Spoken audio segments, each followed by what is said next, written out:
is Talking Foreign Policy, a critical look at Canada's role abroad, and I am Eve Engler.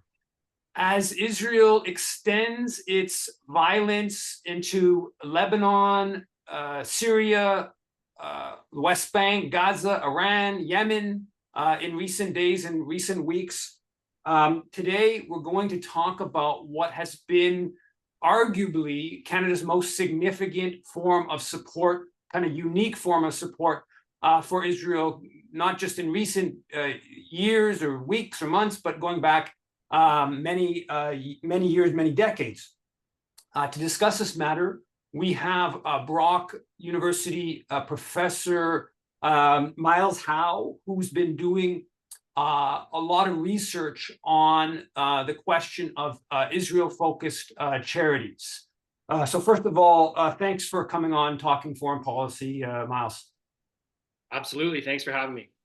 So what prompted doing this discussion today is that there was a news article published on the Mark Bloomberg's Charity Intelligence, I believe, website, where he notes that, I guess over the weekend or maybe on Friday, the Canada Revenue Agency suspended the charitable status, or specifically the ability to provide tax credits of a group, Eminem, I think is that Eminem Fund. And what Bloomberg says is that this is something unique in his history of looking at charities. He's somebody who's been following the charity question for a long time, and that the CRA has acted kind of with surprising speed. And what this ties into is the revocation of the Neiman Foundation's charitable status about 6 weeks ago. And the Neiman Foundation had its charitable status revoked in part because it was supporting the Israeli military. And they then announced that people who wanted to give tax donations could give it through this Eminem Foundation. And so this brings up this question, which you, Miles, has put onto the public agenda, and I think is probably the reason why the CRA has acted so quickly in terms of suspending this charity's ability to provide tax credits, which is this concept of a burner charity. So could you sort of give us an overview of what happened with the Neiman Foundation, what's happened with the suspension, how this fits into this idea of a burner charity? Yeah, absolutely. So I want to start by just saying that I do have a lot of respect for Mark Bloomberg in terms of his ability to collate data, to bring it forward, to make it accessible to the public. This goes for like accessing records. He has a great website called charitydata.ca. He also grabs a lot of revocation letters due to failed audits. So the investigations that get put up online, a lot of them are thanks to him and his efforts in that regard. But I do have a bit of a bone to pick here. And increasingly what I'm beginning to find with Bloomberg's analysis and assessment of not only Neiman, Jewish National Fund of Canada that recently got revoked, or Jewish Fund JNF Canada that got revoked, as well as this Eminem Fund. Bloomberg's not addressing the elephant in the room in these revocations themselves. Neiman Fund and JNF Canada got revoked, and there's something particular about these revocations. We'll get to the burner charity phenomenon in a second. The thing that makes these revocations unique is that the CRA within the audit, within the revocation letters that we've all been able to access, is weighing in morally and ethically and determining that the actions of certain of Neiman and JNF, linked mostly to Kerem Kayemeth LeIsrael, are not charitable in nature. And so those Israeli intermediaries are specifically dealing with Palestinian ethnic cleansing, forced deportation, scrubbing of the historical record. And we're talking about within both sides of this quote unquote green line that comprise mandatory Palestine. And so those activities, when the CRA is weighing in and saying, we're revoking your charitable license in partial reason because of the fact that your Israeli intermediaries are conducting non-charitable activities, this is big for the CRA because we know that this has been going on for decades. We know that Israeli recipients, agents, intermediaries of Canadian charitable donations have been working towards the purposes of Judaizing Greater Israel, and yet there's been nothing done about this. People like Karen Rodman, groups like Just Peace Advocates have been letting the CRA know in no uncertain terms that this has been a component of the Canada to Israel charitable subsector for decades, right? JNF Canada specifically just rubbing this in people's faces. The CRA auditing them 6 times and nothing transpiring up until the end of August. And so when I read Bloomberg's assessment of what is going on, he is correct. When I listen to him on Canada Jewish News, he is correct. Yeah, these are charities getting revoked. Yeah, there are charities. There are tons of charities within that Canada to Israel pipeline doing different work. But he's not really bringing this up. Why? I'm not quite sure why. If I were to hesitate to guess, they're not asking me and you to go on CJN podcasts, right? So let's not say anything more about that, but let's just make a supposition of where the gentleman's political interest might lie. Great guy on many different fronts, but a lot of people are progressive except for Palestine, right? Now, Naaman Foundation of Canada, sure, it's in and of itself, it's a bit of a fly-by-night network, right? It starts up in 2011, doesn't do much charitable activity until 2016, and then gets one extremely wealthy benefactor within the Zionist mogul oligarchic kind of back network within the GTA and Greater Montreal areas. That's sort of where these are located. Increasingly, it appears a bit in Manitoba, centered around the Izzy Asper kind of network of money, known as the Friedberg Foundation. And so Naaman Canada is started by a gentleman named Chaim Katz. He subsequently becomes an illegal settler in the illegal settlement of Shiloh, which is one of these epicenters for settler violence, one of these nodes where illegal, even in Israeli terms, illegal outposts are sort of getting their funding, getting their operations. So people erecting, herding camps or whatnot are going back to Shiloh as sort of a service epicenter for, even in Israeli terms, illegal activity. That's Chaim Katz. He gets Friedberg Foundation, which sits on between Friedberg Foundation and Buckingham Foundation, sitting on hundreds of millions of dollars of assets. And for whatever reason, can't figure this out, Friedberg becomes Katz's benefactor to the tune of millions of dollars per year.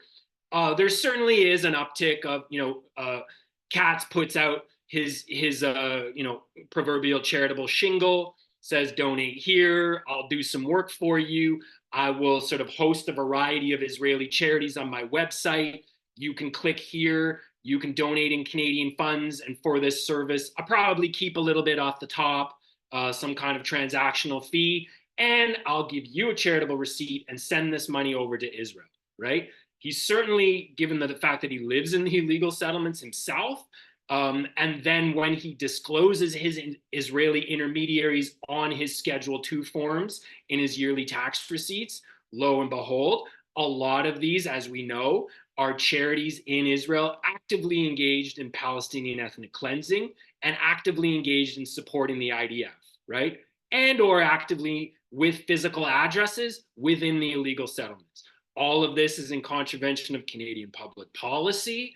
All of this is in contravention of operational parameters of the Income Tax Act, customary international law, and the Crimes Against Humanity and War Crimes Act, right? So Katz gets dinged. The CRA audits him for his operations of 2016, 2017. And ultimately what we see is at the end of August in this year, he gets his charitable status revoked.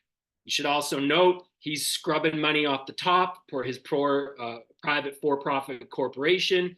I can't remember the name of it. He's also operating a facsimile operation, Naaman Foundation USA. And so he's doing something. Maybe he's, a radical Zionist or Judeo-fascist, whatever you want to call it, in his own ideological leaning. But he's also making some cash off the side on this, and who knows? But CRA revokes his status.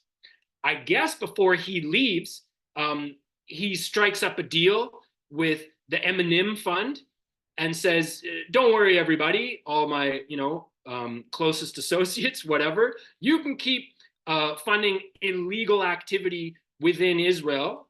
You can keep funding Palestinian ethnic cleansing, and you can keep supporting the IDF via the Eminem Fund." So he, upon exiting, makes sort of the boneheaded move of telegraphing his next move and lets it be known.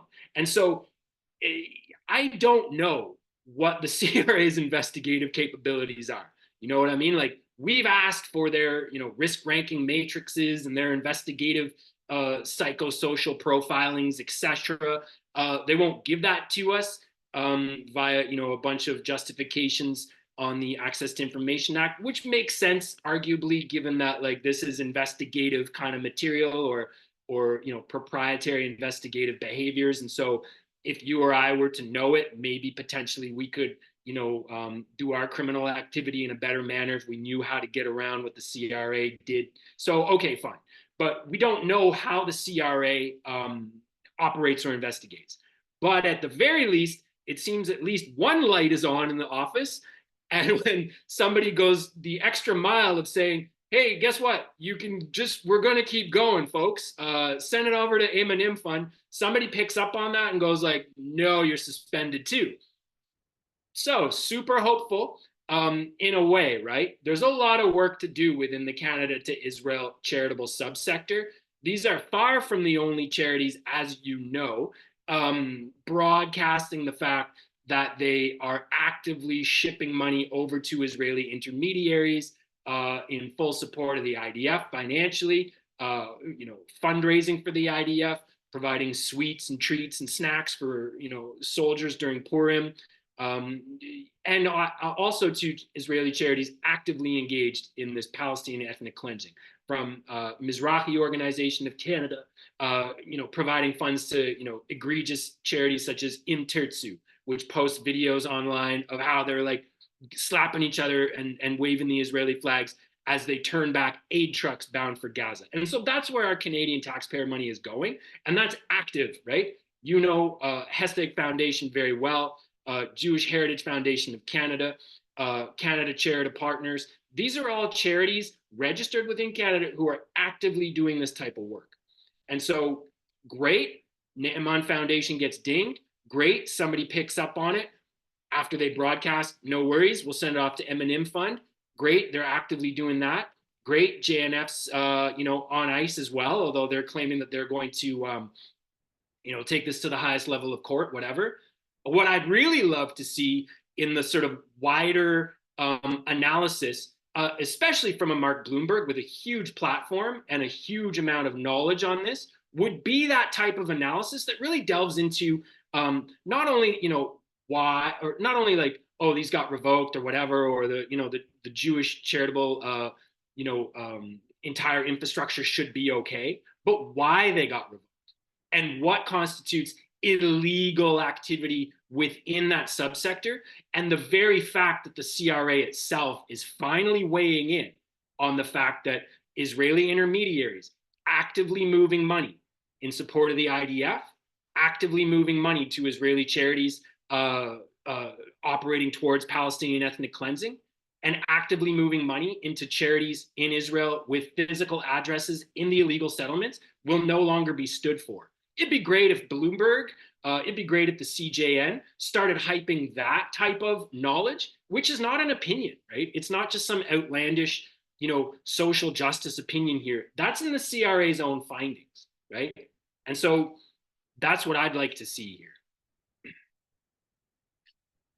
Do you want me to go on about like? Well, I was just to say, so the notion of the burner charity that you've theorized in like academic literature, how this fits with the Neiman and the Emin, you implicitly you mentioned it, but it's basically that there's these dormant charities. There's a charity that becomes important in terms of raising money for projects in Israel, And then if its charitable status gets revoked, that there is a dormant charity that basically kind of takes over. And we're seeing that, we saw that very clearly with Neiman and Eminem.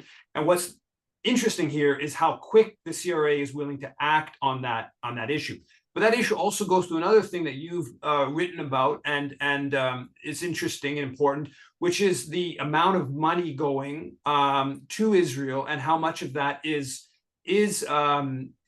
unaccounted for, and potentially illicit or potentially contrary to the CRA rules. So can you talk a little bit about that, but also just sort of the big picture? How many groups are we talking about, and how much money is being raised for projects in Israel?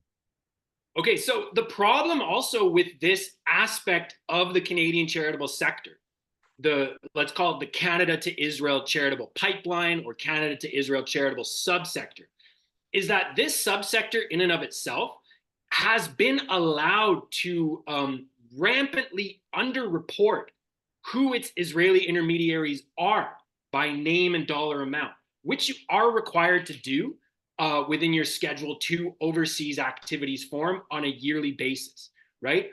And so if you talk about the granddaddy of them all in terms of actual cash moving, the United Israel Appeal, it's moved, I think, since 1997, between 97 and 2021, over $1 billion to Israel, right? And in every single year, it simply gives a country code, Israel, with $90 million a year on average, right? Something to that effect, between $40 and $90 million a year moving into Israel. And so from a researcher's perspective, in order to be able to understand how much of this money is going where, which I have and every Canadian has the right to know, the CRA has apparently been completely either asleep at the wheel, complicit, understaffed. I have no idea why, right? But the amount of underreporting, which has been allowed to continue within this subsector, worth about $280 million a year, is incredible. It's mind-boggling. And so the smaller fish, in terms of monetary movement, JNF, is an old dog in this game, registered in 1967, is one of the main indoctrination devices within the Canadian Jewish community. They get you young. When you start going to Hebrew school, they've indoctrinated multiple generations of Canadians into the cult of Zionism, that the notion of community support and how you're going to do that within the Jewish community is going to be rerouted away from a wider stance of wealth redistribution to other races, creeds, ethnicities, whoever. One makes no differentiation within Judaism. A soul is a soul.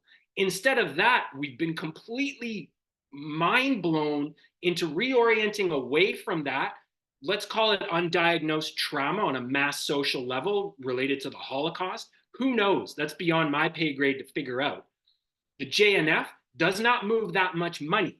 They've been dinged. Naaman does not move that much money. They've been dinged.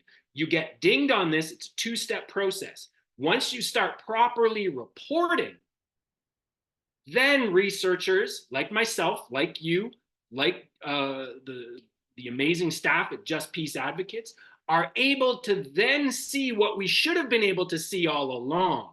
Where exactly is this money going? And so your question gets two answers. How much money is actually going to illegal settlements, illegal funding of foreign militaries, IDF, illegal Israeli intermediaries operating in contravention of the Crimes Against Humanity and War Crimes Act in Canada? It's unknown, Yves, because the CRA has not pulled the trigger on the base requirement of proper intermediary reporting by name and dollar amount, which is required. Once that gets done, once those charities get cajoled, pushed, whatever, dragged by the ring in the nose in order to just simply give the base of proper reporting, then you can begin to see who it is they're giving to, right? So when you're talking about a burner charity, let's flip a little bit here. Yeah, we found out in 2022, there was, or published an article in Journal White Collar and Corporate Crime in 2022, that a charity known as Beit Oloth Charitable Organization, which at its peak was moving about $60 million into Israel. Again, not publicly noting any Israeli intermediary in the proper format within its Schedule 2 reporting activities, just a country code, Israel, with tens of millions of dollars a year headed to it. And the CRA clamped down on them. We began to understand how to get at some of the backstory data through access to information requests. And if you start requesting, so the CRA archives all of this, right? They've got 20 years or more of data that you can find. And what you can do then is start, doing a bit of network analysis between who the directors are that are shared between boards, etc. Start, home addresses, etc. Figure out who these charities are linked to. And you can then begin to trace, I want that decade's worth of data. I want that decade's worth of data between these charities that appear to be linked. And then you can begin to infer that there is a mass ebb and flow of back money attached to specific donors, because when a charity in Canada receives money from another charity in Canada, that charity that it receives from must be named and dollar amount attached as well. And so you can trace this ebb and flow of cash attached to that oligarchic Zionist class in Canada. And through that, you can see waves when the CRA begins to clamp down, begins to enforce compliance agreements with one transgressional charity, the money simply moves away and finds its way into the other charity. And you can trace it out between a multiplicity of charities. At current, the third incantation of, the next incantation of Beit Olath charitable organization is active now. It moves upwards of $70 to $80 million a year. It's known as the Jewish Heritage Foundation of Canada. And it counts amongst its recipients numerous Israeli intermediaries in contravention of the Income Tax Act, in contravention of Canadian public policy, in contravention of the Canadian War Crimes and Crimes Against Humanities Act, right? Supportive of the IDF, supportive of Israeli intermediaries actively engaged in Palestinian ethnic cleansing, and supportive of organizations with physical addresses in the illegal settlements, all illegal. And it's just ongoing. Sorry, I've recently understood, you mentioned United Israel Appeal, which is the Israel funding arm of the Jewish federations. United Israel Appeal, they didn't report anything. And then this in 2023, as Justice Peace Advocate, Karen Rodman, Justice Peace Advocate showed, they reported, they started finally filing where the actual money was going in Israel. Mm-hmm. And they didn't, as you mentioned, for 20 some odd years, they don't even mention what organization they're giving the money to, and the CRA just allows this contravention. But then when they do file, they list a whole bunch of Israeli municipalities. But apparently it's also contravenes CRA rules to fund another government, right? You can fund private associations or charities or projects elsewhere, but you can't just give money to another government. So then they actually list a series of Israeli municipalities they fund. So they, again, even when they start reporting, they stop breaking the rules of the reporting rules. They said they break the other rules, and there's very little kind of clamp down. Can you give us just a quick, I think some people don't understand it. Honestly, on a personal level, I didn't understand this, and I still learn more about this kind of every day. Like what we're talking about in the tax credit, like how much, when wealthy people are giving the money to these charities, there is indication. Bloomberg suggests in some cases it gets up to 90%, but the CBC article said 50% of the donation. But you have a sense of is it usually around half? Is it a little bit more than that in some cases? It depends entirely upon the jurisdiction that you're in and what your income tax bracket is. And so I don't have precise numbers based off of that. If you're, let's say, donating $1 million in Ontario, it's about 40%. If you're donating $1 million in Quebec, it's upwards of 50%. I don't have information on, the upper tier tax bracket, the creme de la creme of the Zionist oligarchic class, how much they're getting back. And by that, what we mean exactly is how much are Canadian taxpayers subsidizing this type of activity, right? And so this is, the wider question of the why now of this, this beginning of a modicum of responsibility on behalf of the CRA. Why now? if I were to play that conjectural game, I would say that the CRA is increasingly aware and probably got a legal opinion from somewhere that its butt is way out in the air on this, and that its charitable subsector here is rife with illegal activity. And this most recent ruling from the ICJ concerning the patent illegality of the entire Israeli quote unquote occupation, and that all member states of the United Nations must do their best in order to not only end this occupation, but extricate themselves from responsibility in it. This may have been the red flag that the CRA received from somewhere. Again, we're not going to know. We're not going to get that via access to information or whatnot, unless you know a friendly lawyer on the inside. But that's my guess as to why this is all happening now, is that this has been allowed to happen for years. This underreporting has been allowed to carry on for years. This type of, when it finally does get reporting, this, lack of care or empathy for the fact that mass social harm is being caused by these types of donations. This has been going on for decades, right? And so why now? I would say, just to conjecture a guess, it's that advisory opinion. It's that ruling from the highest court in the world. Yeah, my sense is it's probably a mix of a whole bunch of factors. That I think that the formal complaints that Just Peace advocates began submitting, I guess it's probably 3 years ago, and also Shane Martinez, lawyer, submitted some around 3 years ago, and then the campaigning and sending.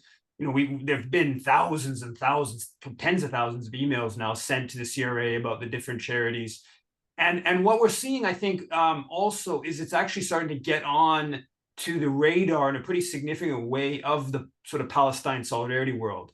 The JNF was on the radar. That goes back along, quite a while, but it was really kind of unique. There wasn't really discussion kind of more broadly about the sector. And I know, on a personal level, like I was involved in boycotting Indigo for many years. I went to the pickets, had pickets in Montreal about boycotting Indigo because Heather Reisman and Jerry Schwartz, the owners, set up the Hesek Foundation, supporting non-Israelis joining the Israeli military. But I don't really know when. But it's not until many years later that I even find out that Hesek is a registered charity. And so the biggest scandal in all of this is not that these wealthy people are funding the Israeli military. It's that all Canadians are subsidizing these wealthy people funding the Israeli military. And I think that some of the Palestine solidarity world, in that case specifically, put too much emphasis on this notion of boycott and not enough emphasis on what leverage we have within Canadian political institutions. And there seems to be something that, the CRA seems to be a bit more independent than Global Affairs Canada, for sure. It has, some notions of independence. Whether it, is actually functions independent, obviously it feels political influences and the like, but there is this ostensible kind of independence going on, and so to my mind, it's actually a much more fruitful place to have an impact from, if we want to weaken Canada's support for Israel, going at it through the CRA in a somewhat legalistic and bureaucratic even kind of way.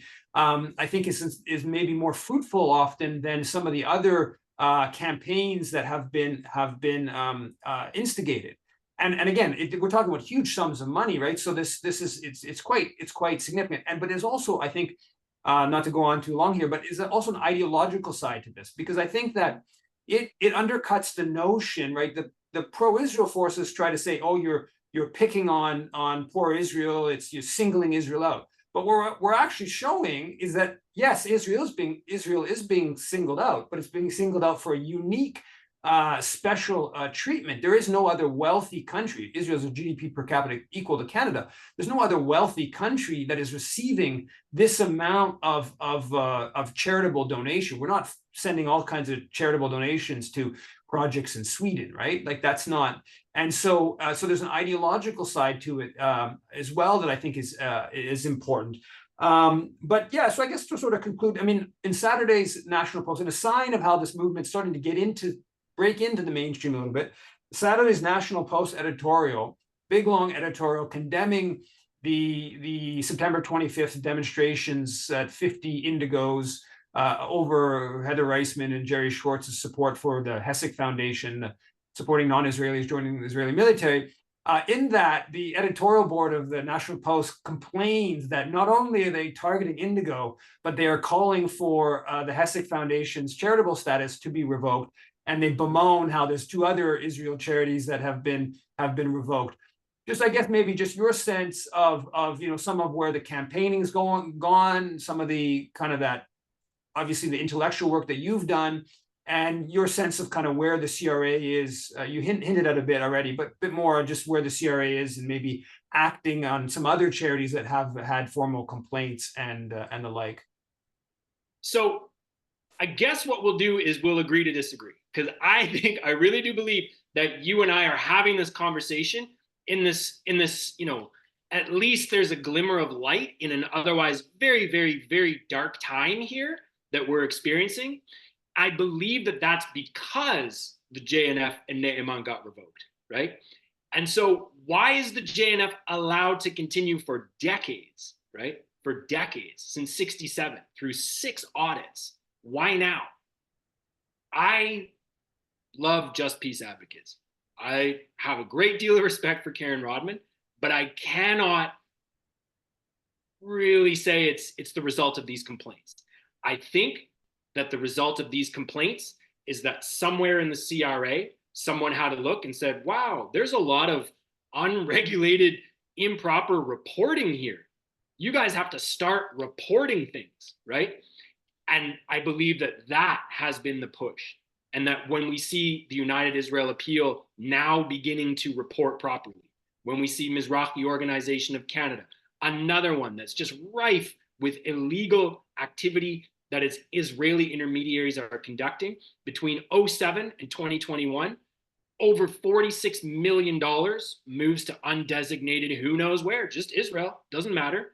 That's another 14, 15 years of activity with no reporting. 2022 is the first year that they report. Do I believe that that's the result of these continuous complaints? Absolutely. But until this point, there's been no meaningful revocations of charities in recent history within this subsector that have been actively complicit in ethnic cleansing of Palestine. I can tell you that as a fact. Not important as to why that's happening ultimately. Where is this going? I think it's great. I think that this is a sector that definitely, when we're talking about issues within Canada, where we can score victories for extricating our own social responsibilities from a genocide, or our own social participation rather as a nation and through our charitable industry, this is certainly one that can, again, once these charities start reporting, you can see that a lot of these end destinations within Israel are engaged in completely illegal activities. And so it's low-hanging fruit once you get them to report. That is the plus of this sector. Where does it go from here? I could give you a list of the top 5 that need to get revoked as of 5 years ago, for sure. Hessig being amongst them. Are we beginning to irk the mandarins at the National Post? We have a funny saying that we have around here. Arguing with a Zionist is like wrestling with a pig. You'll both get muddy, and the pig will like it. So I don't bother. You know what I mean? Like, you want to spout off and bemoan how anti-Semitic or unfair it is that there's a rules-based order to which we all must adhere. You go right ahead. I come from a Zionist family. I know the amount of energy and dedication that it takes to remove one person from this sick cult. And I still have a whole whack of family members that either won't talk to me or won't talk to me about this issue. And I don't have even energy to deal with my aunts, uncles, or cousins. And so, yeah, I don't give a rat's ass about what the National Post is writing. And I have no idea, or like the Warren Kinsellas of the world or whomever. I'm sorry for them. I'm sorry that they find themselves in a cult. I'm sorry that they find themselves so indoctrinated. I'm sorry that they find that they need to wear these massive blinders as to actual historical progression and the complicity that they are involved in. But beyond that, I don't have time to try to have an intervention on their behalf and get them in a room filled with people who have lost family members due to this Zionist occupational powers heinous and illegal activity. So where does it go from here? It shows that that the mosquito is bothering the elephant, that the National Post feels the need to respond. But as far as what are they going to do about it? Too bad, so sad. Sometimes the rules-based order does actually get applied to everybody. Beyond that, myself, I wonder, is the Income Tax Act and is the CRA, you say that they're, a bit removed from the power structure of global affairs, may well be. But is the Income Tax Act and these revocations and these investigations the best tool for the job? I think not, personally. Neiman, for example, right? Audited in 2018 for its activities of 2016, 2017, allowed to continue for 6, 7, 8 years after that. This is the trend within the CRA. JNF Canada, audited at least 6 times since 1981, allowed to continue, right? Cozying up to Stephen Harper, building a park or a bird observatory in his name and a playground after John Baird or whatnot, right? Money talks in these situations. And so is the Income Tax Act the best legal framework with which to address this? I think the Crimes Against Humanity and War Crimes Act, that War Crimes unit, needs to be activated onto this sector. I think the entire Canada to Israel charitable subsector needs to be removed from the oversight of the CRA, because we don't have 8 years to wait here. We don't have 6 decades to wait here. There's lives being lost, and this is an extremely serious situation in which we find ourselves, right? And it's complicity that we're talking about here. We can waive we can have a little party, very brief, about Neiman Foundation and JNF Canada getting revoked. We can be hopeful for sure, but in the grand scheme, we don't have the time to wait that the CRA, up until this M&M fund, immediate suspension, great. Start it up. Start suspending charities left, right, and center. Call me on the phone. I know exactly who to suspend. Start throwing them out there.